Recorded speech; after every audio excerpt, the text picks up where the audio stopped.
Datanglah kerajaan-Mu, jadilah kehendak-Mu di bumi seperti di surga. Siang hari ini Tuhan, dalam ibadah raya kemenangan iman, kami sudah memuji dan memuliakan nama-Mu. Kami percaya setiap pujian, setiap penyembahan kami, bahkan kesaksian yang sudah kami dengar, Tuhan boleh menyenangkan hati Tuhan, kekekalan. Dan tibalah saatnya pada siang hari ini, kami mau mendengarkan suara-Mu. Kami mendengarkan Tuhan suara kebenaran-Mu. Berfirmanlah pada siang hari ini. Sampaikan isi hati-Mu dalam hidup kami. Kami berdoa segala kuasa kegelapan, segala kuasa iblis yang mengganggu, kami tolak, kami patahkan dalam nama Yesus. Biarlah urapan Roh Kudus-Mu hadir, menguasai hati, pikiran, dan pendengaran kami. Engkau mengampuni segala dosa, segala ketidaktepatan, ketidakpantasan, tidak layak dalam hidup kami. Engkau mensucikan, kuduskan kami sebagai perawan suci Kristus pada siang hari ini. Terima kasih ya Roh Kudus. Kami sambut dengan ucapan syukur dalam nama Yesus. Haleluya. Amin. Beri kemuliaan buat Tuhan. Saya sebenarnya ulang tahun itu saya nggak mau diberhalakan. Dari dulu saya ulang tahun saya selalu berdiam diri karena setiap ulang tahun itu kita usia semakin tua, tapi waktu kita, time limit kita menuju kepada kekekalan itu semakin dekat. Makanya kan kalau setiap hari ulang tahun, saudara harus di sini ada dua perspektif. Saudara jangan hanya melihat soal kebahagiaannya, soal di mana ucapan syukurnya, tapi saudara harus melihat bahwa masa sisa waktu hidup saudara ini semakin berkurang untuk menuju kepada kekekalan itu semakin dekat. Nah, nanti pada hari ini Pak kita ngomongin soal kematian. Ya emang kita semua akan menuju ke sana, haleluya. Kita akan mati, haleluya. Makanya kemarin waktu ulang tahun, pagi-pagi saya berdoa istri saya, dan saya juga berdoa, saya bilang dalam hati saya, Tuhan, saat waktu limitku Tuhan semakin berkurang, semakin dekat aku menuju kepada kekekalan. Aku bersyukur untuk hari ini Kau sudah menyertai aku. Dan aku juga bersyukur Tuhan di mana aku boleh berada di pelayanan 32 tahun lamanya. Aku ada di pengembalaan 30 tahun dalam berbagai macam lika-liku, tantangan, persoalan, bahkan di tengah-tengah badai, di tengah-tengah segala hal yang dimana menyerang kami sebagai gembala, sebagai hamba Tuhan, dimana sampai hari ini saya katakan Tuhan, aku bersyukur, kami masih tetap kuat dalam Tuhan. Kami boleh ada di pelayanan. Satu hal yang merupakan kerinduanku Tuhan di hadapan-Mu, ketika Engkau menjemput aku bersama istriku untuk kami, dimana kami rindu Tuhan, kami berkenan di kekekalan nanti. Engkau berkenan dan ketika melewati fakta pengadilan Tuhan, di mana Tuhan boleh berkata, sabarlah inilah hamba-Mu yang setia aku kasihi. Marilah masuk dalam pesta bersama-sama anak domba. Saudara pernah nggak berdoa begitu? Nggak berani kan? Apalagi yang masih brengsek. Di sini nggak ada doa dan doa. Amin. Amin. Di sini semua baik-baik. Saudara, siang hari ini tema firman Allah berbicara tentang menjadi perawan suci Kristus sebagai persiapan kekekalan. Saudara, kita tahu nggak? Kita sadar nggak, saudara, bahwa fokus tujuan kita menjadi orang Kristen itu bukannya sekedar memeluk sebuah agama.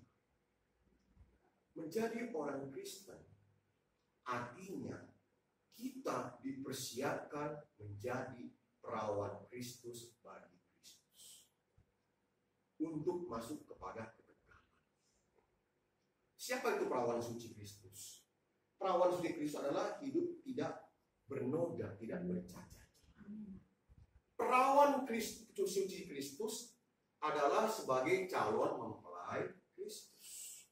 Karena kita adalah wanita calon mempelai Kristus dan Yesus adalah mempelai pria. Ngerti? Ini pembukaannya pada ngantuk semua. Jangan ngantuk, saudara. Saudara, makanya ini yang seringkali kita nggak sadar bahwa fokus hidup kita, fokus pelayanan kita bukan hanya kepada liturgi gereja. Memikirkan kemajuan gereja, that's right, itu betul, bagus. Bagaimana menata worship leader, menata singers, menata para pelayan untuk lebih baik, lebih berpotensi, lebih maju, itu memang bagus. Namun, nggak boleh terlupakan. Ada hal yang sangat penting yang tidak boleh kita lupakan adalah bagaimana fokus hidup kita, fokus para pelayan, fokus orang-orang yang hidup bagi Tuhan adalah menjadi perawan suci Kristus. Hidup tidak bercacat celah, tidak. Karena sesungguhnya kita sudah dipertunangkan dengan Kristus sebagai calon mempelai Kristus. Karena itu kita akan melihat pada siang hari. Mari kita baca dalam 2 Korintus. 2 Korintus pasal yang ke-11, ayat yang kedua sampai dengan yang ketiga. Sudah ketemu? Saya akan bacakan. Surat Rasul Paulus kepada jemaat Korintus yang kedua, ayat pasal 11, ayat 2 sampai dengan yang ketiga. Sebab aku cemburu kepada kamu dengan cemburu ilahi. Karena aku telah mempertunangkan kamu kepada satu laki-laki untuk membawa kamu sebagai perawan suci kepada Kristus. Tetapi aku takut kalau pikiran kamu disesatkan dari kesetiaan kamu yang sejati kepada Kristus. Sama seperti Hawa diperdayakan oleh ular itu dengan kelicikan. Tadi sudah saya jelaskan, kita perlu mengetahui, memahami bahwa fokus dan tujuan daripada perjalanan hidup Kristen kita sebagai orang percaya adalah menjadi perawan suci bagi Kristus. Sebagai persiapan untuk dapat masuk dari dalam kekekalan atau kerajaan surga. Karena aku telah mempertunangkan kamu kepada satu laki-laki untuk membawa kamu sebagai perawan suci kepada Kristus. Persoalan pergumulan yang sangat serius yang cukup rumit pada hari-hari ini, yang haruslah menjadi pergumulan dalam hidup kita sebagai orang Kristen. Apakah kita sudah menjadi perawan sucinya Kristus? Perawan suci Kristus artinya, pertama, kita hidup tidak bernoda, tidak cacat di hadapan Tuhan. Berbicara tentang noda adalah sebuah kebiasaan atau sebuah habit atau sebuah habitual, ya, dalam bahasa Inggris.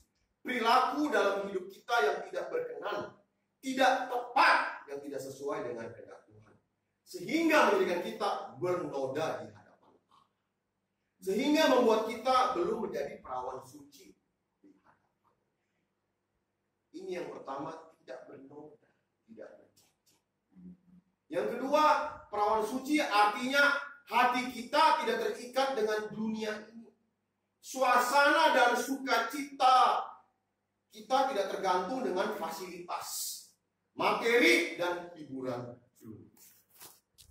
Perkara ini bukanlah sesuatu yang sederhana, karena berat. Saya sadar sebagai hamba Allah, saudara sedang menikmati dunia pada hari-hari ini cukup berat. Saya pun hampir 2 tahun ini saya bergumul untuk masalah ini dan saya sudah bisa meninggalkannya. Sungguh sangat berat memiliki kehidupan yang tidak bernoda. Tidak mudah menjadi seorang yang digambarkan oleh Alkitab menjadi perawan suci di hadapan Allah. Tidak mudah, Bapak Ibu Saudara sekalian. Karena butuh perjuangan yang sungguh-sungguh. Yang menjadi persoalannya adalah mengapa kita tidak mencapai hal ini. Karena fokus perhatian kita hanya kepada dunia. Sehingga tanpa kita sadari bahwa musuh utama kita adalah kewajaran. Hidup wajar seperti manusia yang lain. Sehingga hal itu yang menjadi hamba hambatan terbesar. Menjadi orang percaya yang berkenan di hati Kristus sebagai perawan sucinya, maka kita harus berani untuk tidak hidup wajar seperti orang lain. Dan perkara ini adalah tidak mudah, tidak gampang.